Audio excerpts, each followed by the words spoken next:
Chers spéculateurs, bonjour et bienvenue dans cette vidéo hebdomadaire du samedi.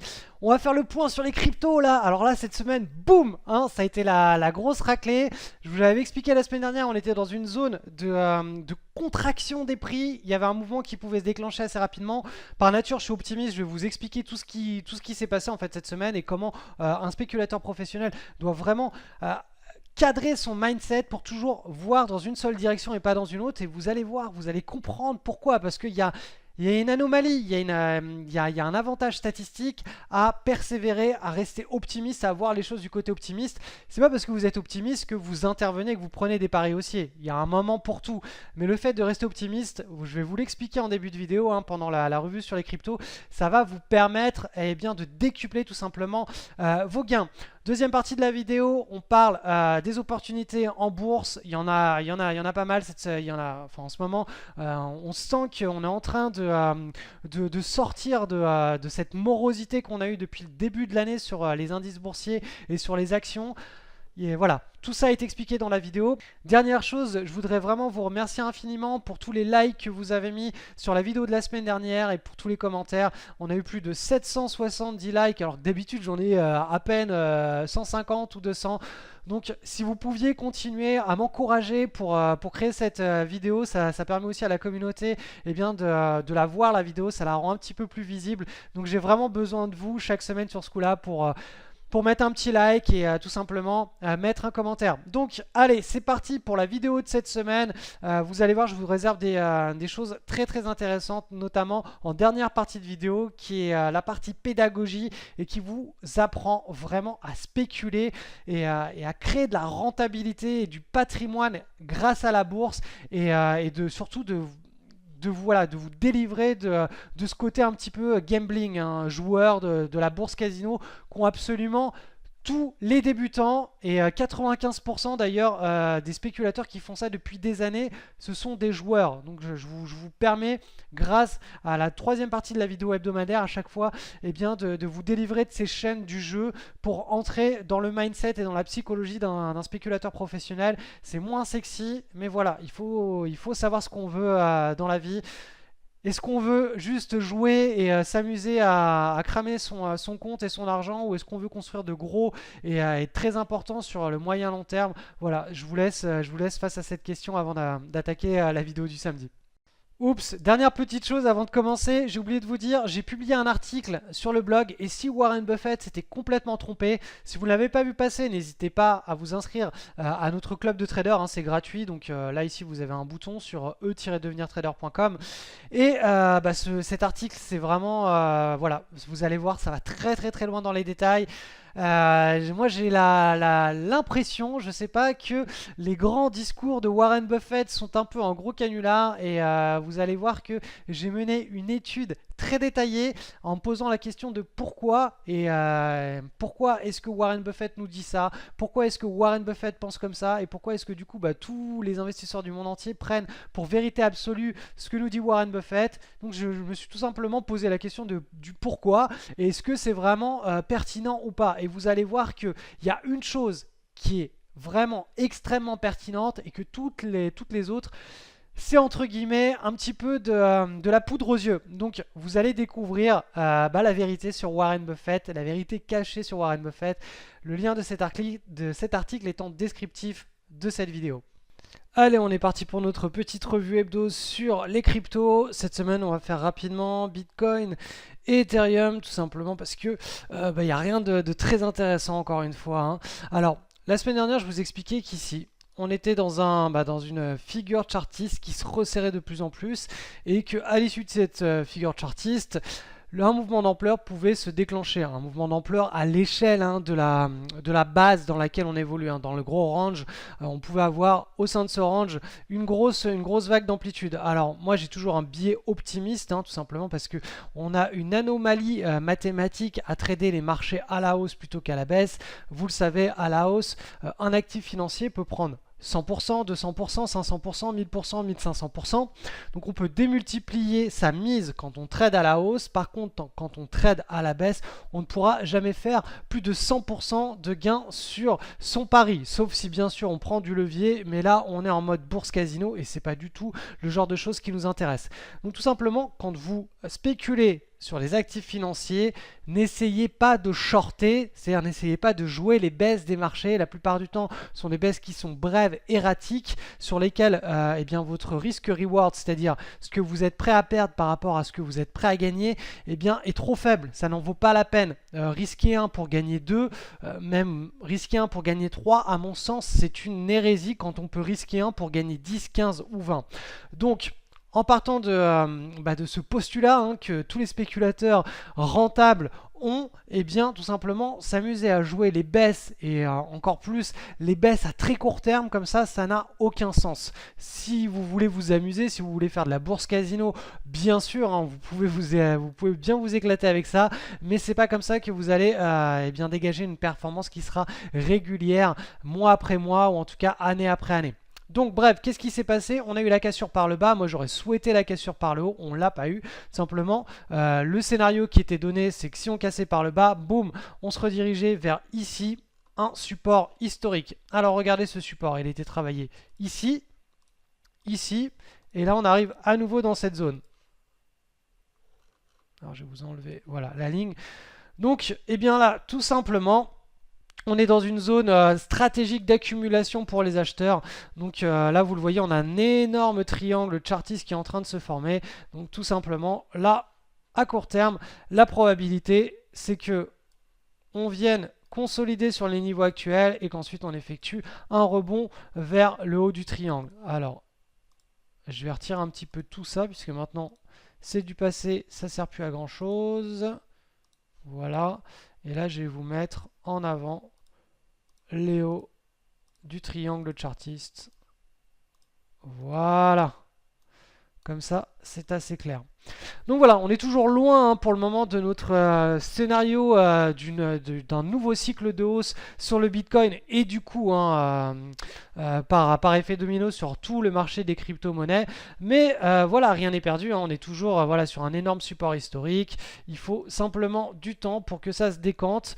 Vous le voyez déjà, les fluctuations sont de moins en moins importantes et ça c'est plutôt bon signe. Donc là, on est tout simplement dans un scénario de range comme on l'est depuis plusieurs mois. Donc il faut être patient, prendre son mal en patience et je vous le répète, ne gaspillez pas votre énergie, ne gaspillez pas votre temps à essayer de prendre des petits mouvements, ça n'a aucun sens, aucun sens. Ensuite, on va aller voir rapidement l'Ethereum qui est sur le même genre de configuration. Donc on a cassé par le bas. Donc le scénario haussier à l'issue de cette petite consolidation, boum, c'est fini. Donc là, le support, il est ici. Alors je vais vous le mettre. Voilà, la zone de support, elle est là. Pourquoi? Parce qu'elle correspond ici à une ancienne zone de résistance qui a été cassée. Donc tout simplement, c'est le jeu des alternances support-résistance. Si vous voulez en savoir plus, n'hésitez pas à lire les livres de François Baron. Donc il y a le chartisme qui est un excellent livre en la matière. Vous allez apprendre les bases de l'analyse graphique. On n'a pas besoin d'indicateurs techniques pour faire des bonnes analyses de marché. Il faut simplement apprendre à lire un graphique. Tout est contenu directement, la psychologie des investisseurs, elle se lit directement sur le graphique et c'est ce que je fais semaine après semaine avec vous dans cette vidéo du samedi. Après, le fait de comprendre la psychologie des investisseurs sur un marché, ça n'implique pas de devoir prendre position. C'est là où beaucoup de débutants ou même de spéculateurs avancés n'arrivent pas vraiment à faire le pour et le contre. C'est pas parce qu'on est capable de comprendre la psychologie d'un marché, haussier, baissier, on est sur un support, on est sur une résistance. C'est pas parce qu'on est capable de faire ça que l'on est capable de prendre les bons paris. Il y a 99% des figures chartistes, à mon sens, ne doivent pas être tradées. Il y a 2 figures chartistes qui doivent être tradées et dans un contexte très particulier. Et ce contexte très particulier, je vous l'explique toujours en dernière partie de la vidéo du samedi, d'un point de vue pédagogique. J'essaie vraiment de vous former votre cerveau, de le modeler, de faire une espèce de programmation neurolinguistique pour que vous puissiez eh bien, tout simplement développer des capacités de reconnaissance de ces patterns à très court terme dans une séquence à plus long terme pour pouvoir prendre les bons paris. Donc voilà, donc l'Ethereum. Alors l'Ethereum, voilà, on est toujours en baisse, hein, donc on a inversé la hausse ici, c'était le 11 mai. Là, ici, on attendait un petit point d'inflexion avec la cassure haussière et une validation. On n'a pas eu du tout de cassure et encore moins de validation. On a cassé par le bas et on a eu la validation par le bas. Donc là, simplement, on est dans un mouvement de ressac. Alors, on va mettre ce qu'on appelle une petite trendline, hein, une droite de tendance. Voilà, je vais vous la mettre en pointillé. Pour ceux qui me posent toujours la question, j'utilise le logiciel ProRealTime qui est gratuit hein, pour faire les analyses techniques sur les actifs financiers et j'utilise Interactive Brokers comme courtier pour passer mes ordres et sur les crypto-monnaies, je suis chez Kraken avec une clé Trésor.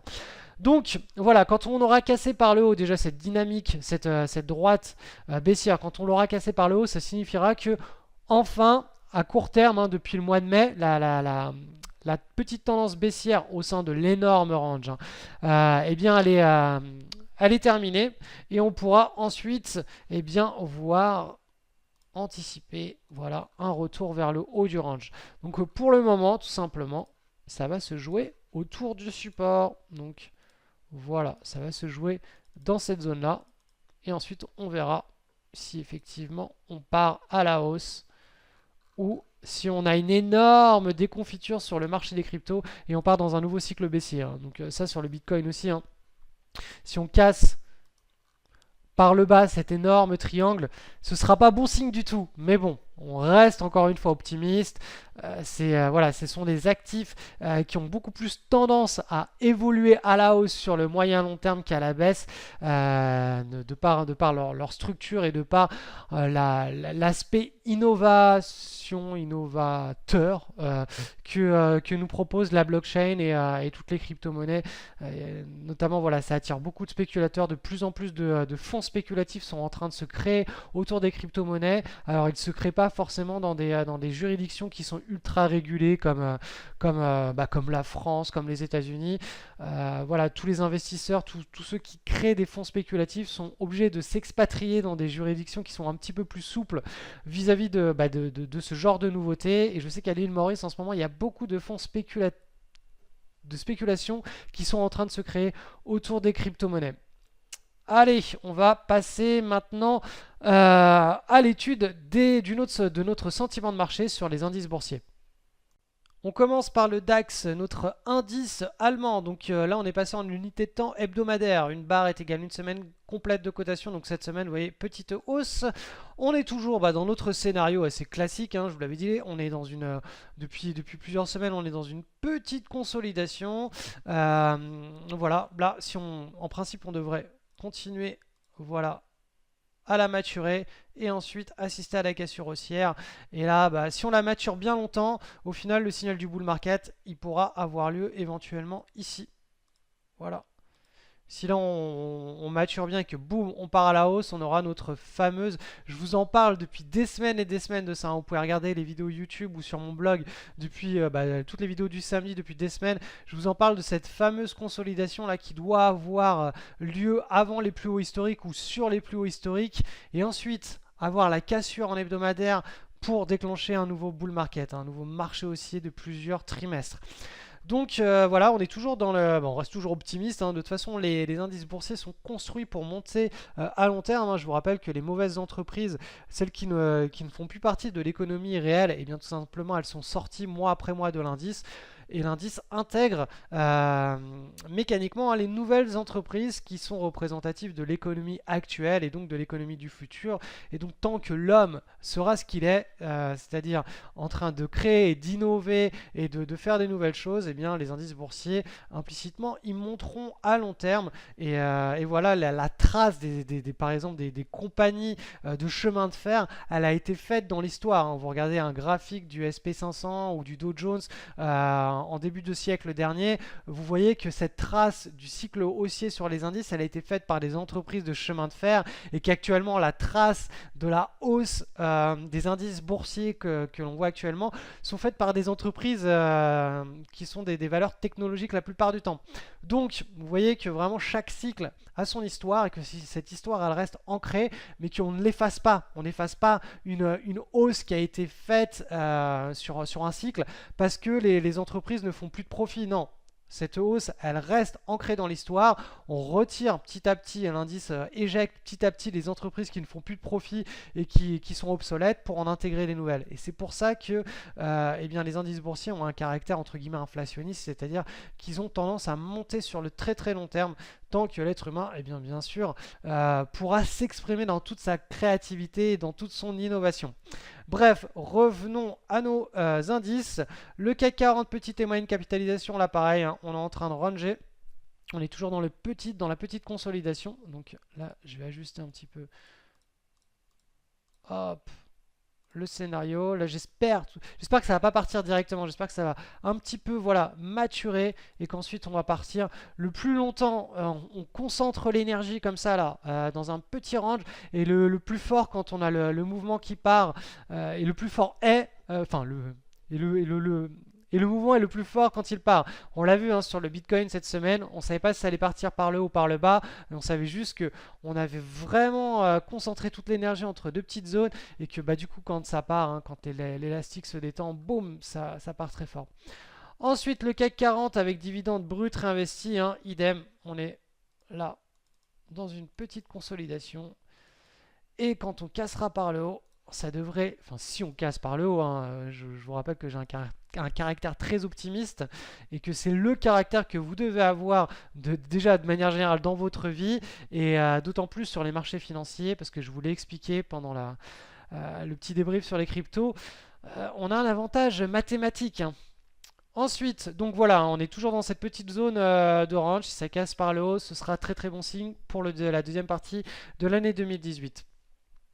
Ensuite, le Nasdaq. Alors le Nasdaq, lui, il est déjà sur les plus hauts, lui. Mais bon, je vous le répète semaine après semaine, il faut que ce signal-là, de nouveau plus haut, il soit enregistré ici sur tous les indices boursiers internationaux. Enfin, en tout cas sur l'Europe et les États-Unis, pour que celui du Nasdaq soit vraiment valide. Parce que ce qu'il arrive souvent, c'est qu'on peut avoir des faux signaux. C'est-à-dire que là, boum, le Nasdaq nous dit nouveau bull market. Sur les autres indices, on n'a pas ce signal. Et du coup, bah, lui se retourne et il revient ranger. Donc avant d'en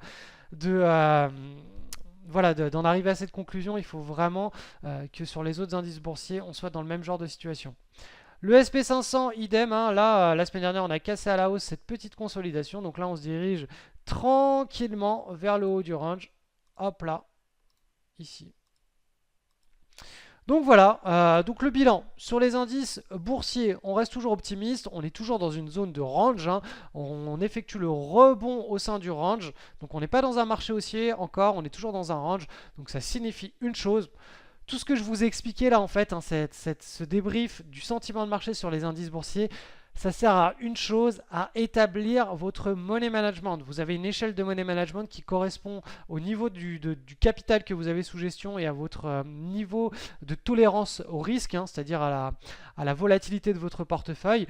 Plus vous tradez avec une échelle de money management qui est importante, plus vous allez avoir de volatilité sur votre portefeuille, mais aussi de performances positives. Et plus vous allez avoir de performances positives, et plus aussi quand vous allez affronter des mauvaises périodes, vous allez aussi avoir un portefeuille qui va se déprécier avant de se réapprécier. Donc cette volatilité, elle doit vraiment être alignée à votre tempérament, à votre caractère. Donc vous pouvez très bien trader avec une échelle de money management entre 0,5 et 0,8%, entre 1 et 1,5, entre 1 et 2%, entre 1,5 et 3% pour les petits comptes. Mais voilà, moi ce que je vous engage à faire, c'est quand vous débutez, c'est partir sur du swing trading, tout simplement en virtuel, sur du paper trading, le temps d'intégrer toutes les routines, les screeners. Chaque soir, hein, du lundi au vendredi, vous avez 30 minutes de routine pour détecter les meilleures opportunités à partir des screeners. Et ensuite, à partir de ce moment-là, quand vous avez fait 3 mois, 6 mois, que vous avez vous êtes affranchi de différentes phases de marché, hein, un bull market, un marché en range, et bien là vous pouvez passer avec de l'argent réel. Ça ne sert à rien de mettre la charrue avant les bœufs. La spéculation, c'est comme tout dans la vie, on doit construire sur le long terme ses compétences et son patrimoine. Si on veut essayer d'aller trop vite, on se brûle les ailes, on fait n'importe quoi et au final on perd son capital. Donc si vous êtes dans cette dynamique là, je vous recommande franchement de prendre votre capital, de le mettre pour des bonnes vacances au soleil et de rester en paper trading. Ça vous évitera beaucoup de frustration et vous en garderez un meilleur souvenir. Par contre, si vous voulez faire les choses sérieusement, voilà, si vous voulez devenir simplement un spéculateur professionnel, vous voulez tirer des revenus, une rentabilité régulière de cette activité, ça se construit sur du moyen long terme. Il n'y a pas de secret dans la vie, il n'y a pas de raccourci. Chaque chose doit être construite sur du moyen long terme avec des petites routines qui sont extrêmement vertueuses sur le long terme, mais qui à très court terme n'ont pas un impact qui est visible. À certains moments, bien sûr, hein, dans l'année, il y aura des trades qui seront clôturés, qui feront une grosse partie de la performance annuelle du portefeuille, mais elles arrivent. Ces trades, on les clôture pas il n'y en a pas tous les jours en fait. Il faut tous les jours faire une routine pour s'exposer à ces fameux accidents positifs de richesse quand ils arrivent. Allez, nous voilà dans la partie pédagogie de cette vidéo du samedi. C'est la meilleure partie. En principe, c'est celle que vous devriez vraiment attendre avec le plus d'impatience. Et je sais par expérience que vous attendez beaucoup plus la première partie sur les cryptos, alors qu'il ne se passe pas grand chose sur les cryptos, encore une fois. Voilà, ce que vous devez trader doit ressembler à ce que je vous enseigne dans cette partie et le but, c'est pas du conseil boursier, c'est vraiment d'améliorer votre pédagogie, votre rentabilité, tout simplement vos capacités de spéculateur professionnel. Donc, on va commencer, on va faire quoi? On va faire 5 actions cette semaine, toutes européennes, il y en a une sur le NYSE. Donc, première action. ILM 1, donc pour ceux qui me demandent à chaque fois les tickers, ils sont en haut à gauche. Vous tapez ILM 1 par exemple pour cette action, ils sont tout en haut à gauche de la vidéo et vous pouvez les retrouver sur Pro Real Time. Donc ce graphique est en hebdomadaire. Regardez le comportement de cette action. Quand on trade pas juste une pattern, on trade un comportement général. Là, cette action elle est en hausse. La hausse est forte. On est passé de 7,60 à 23 € en l'espace de 2 ans. Donc on le voit, hein, on a vraiment un mouvement qui est fort. Là on a une consolidation, les prix ici, ils évoluent très proprement avant de casser fortement à la hausse avec des volumes. Ensuite on a une belle tendance haussière, boum, accident positif de richesse. Là, à nouveau, on a une belle consolidation avec une zone de pivot qui est extrêmement bien respectée, qui est tapée à de nombreuses reprises. Là, boum, on a le breakout avec les volumes.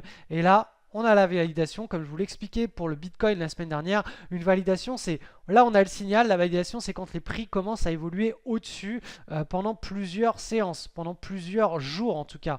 Là en hebdomadaire, on ne le voit pas, mais bon, voilà. Bref, en journalier, on a fait 1, 2, 3 séances au-dessus. Hein, on valide tout simplement ce signal. Alors après, bien sûr, ça peut refluctuer comme ceci, ça peut faire des choses comme ça, avant que la tendance s'établisse, ou ça peut partir directement.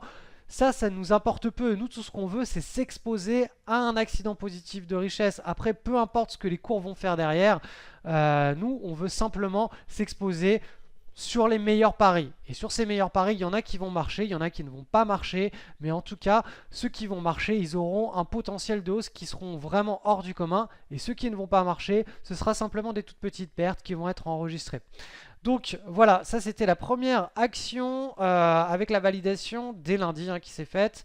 Ensuite sur le NYSE, on a cette action qui est en mode mouvement parabolique. Alors c'est quoi un mouvement parabolique? C'est tout simplement quand les prix de l'action s'accélèrent comme ça. Vous voyez, la vélocité, le momentum est en train de s'accélérer. Là, on a, hop, une petite pattern.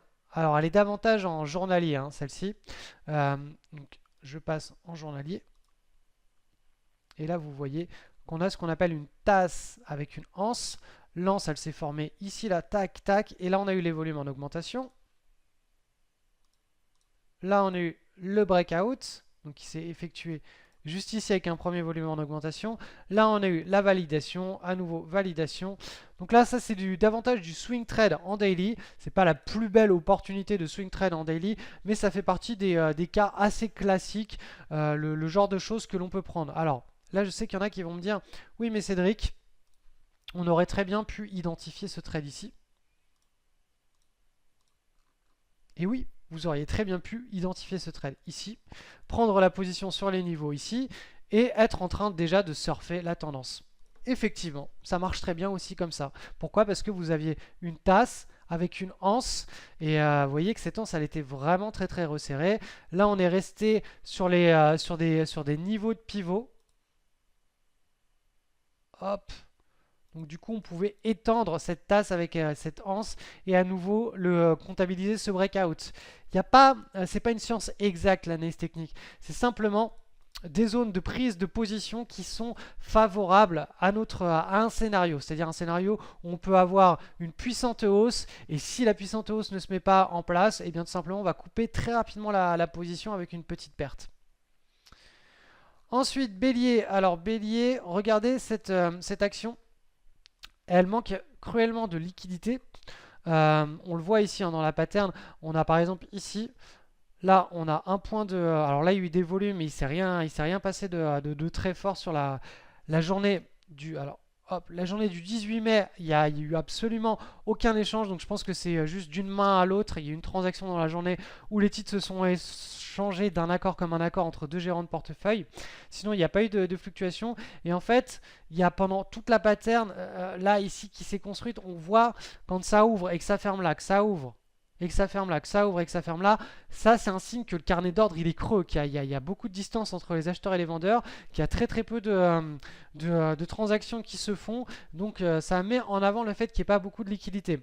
Donc si on veut acheter ce genre d'action parce qu'on a une configuration globale qui est bonne, donc je vais vous la montrer en hebdo, on a un bon comportement de cette action, belle hausse, là on a une bonne petite pattern qui s'est bien stabilisée, eh bien il faut tout simplement qu'on voit les volumes arriver, mais des volumes qui soient quand même assez étoffés. Donc là on a les premiers volumes qui arrivent ici hein, sur ces deux séances, et vous voyez déjà ici là on a une belle mèche hein. On est venu chercher vraiment très profond vers le bas, là aussi avant le breakout. Là, avant le breakout, on voyait qu'il y avait peu de liquidité. On le voyait, on a une belle mèche comme ça vers le bas. Là, il n'y avait pratiquement pas de volume. Là, on a eu le breakout. Pratiquement pas de volume.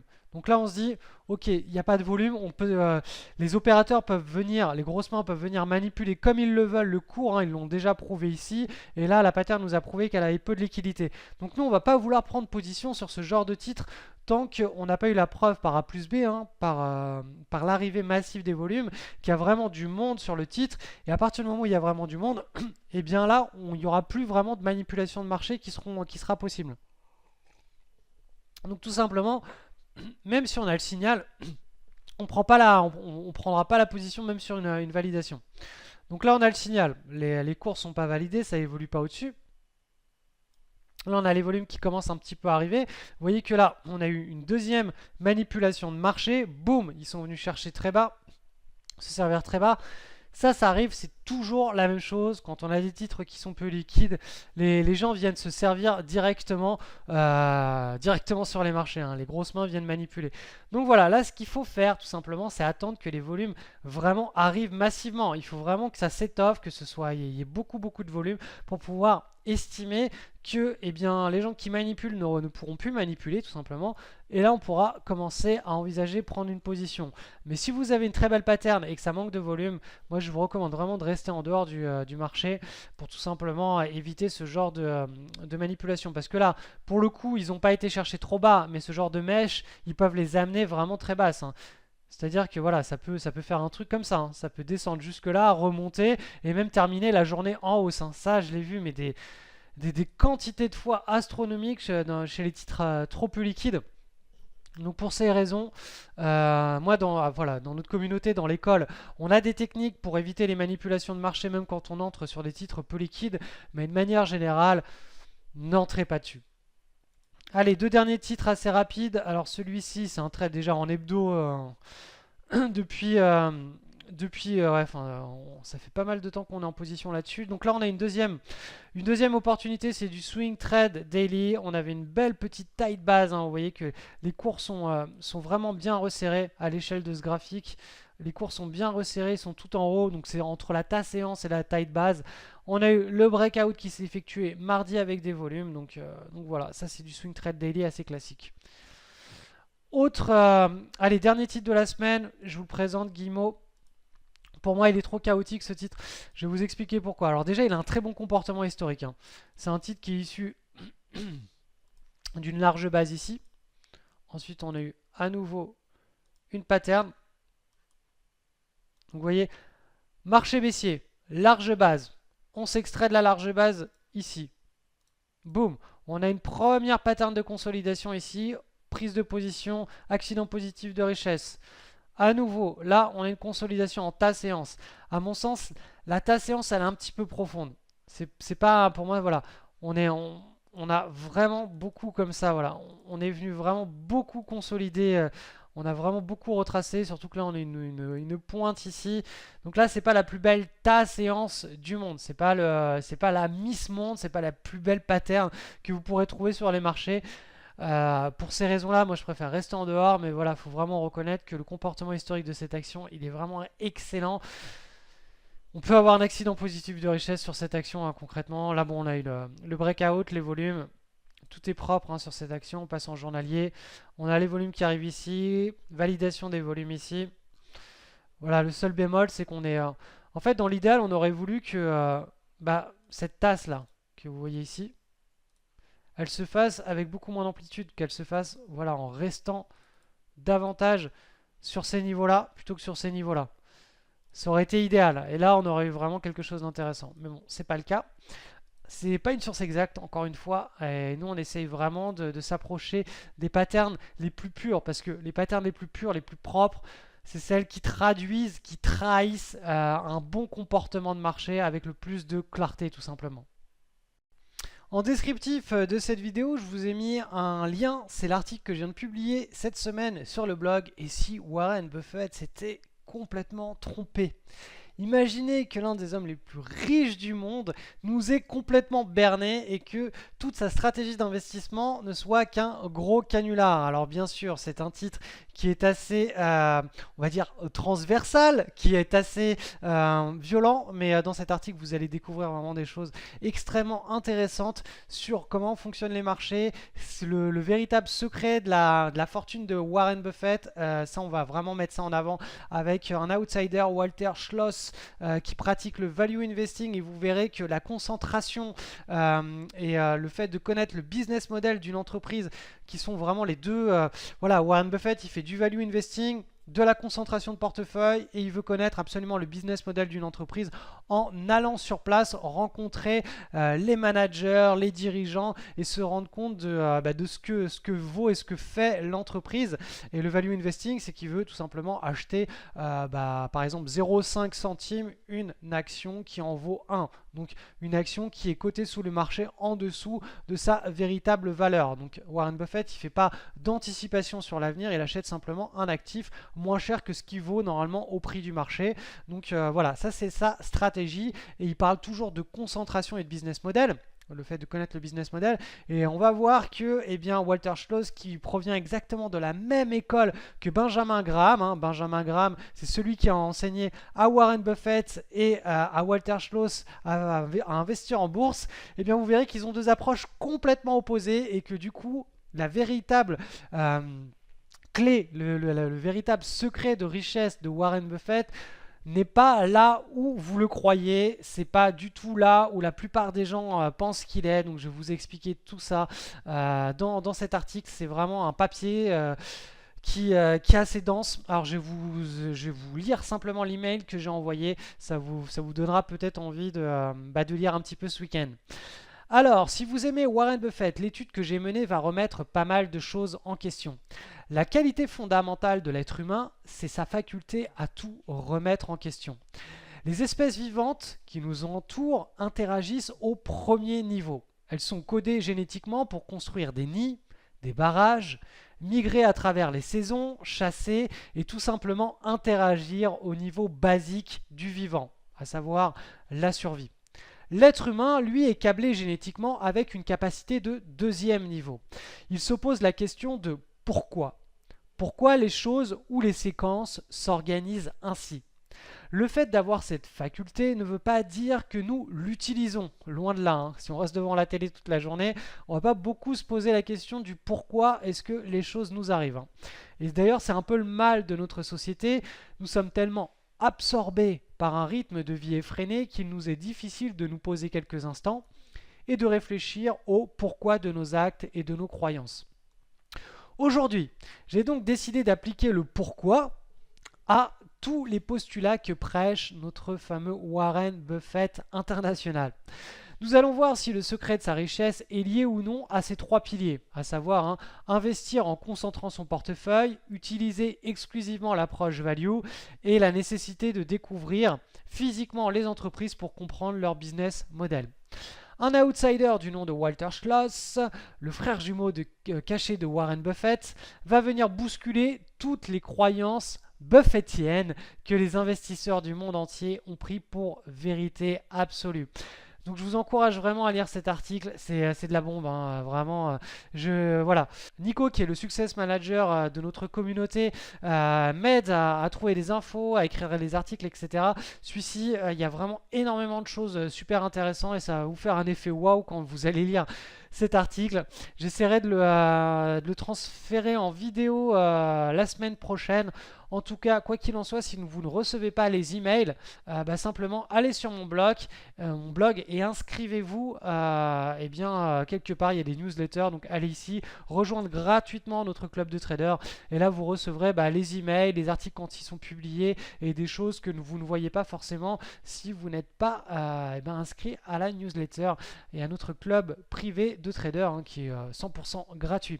Donc le lien de cet article est en descriptif de la vidéo. Et dernière chose, je vous ai mis aussi le replay d'une webconférence sur les 5 phases qu'il faut suivre en swing trading pour tout simplement apprendre à swing trader de manière professionnelle. Donc vous pouvez vous inscrire en cliquant ici, c'est tout en bas de la page de l'article sur Warren Buffett et vous verrez, vous aurez PDF, webconférence et vous pouvez m'envoyer toutes les questions complémentaires par email, j'y répondrai sous 24 heures. Je vous souhaite un excellent week-end et une bonne semaine sur les marchés.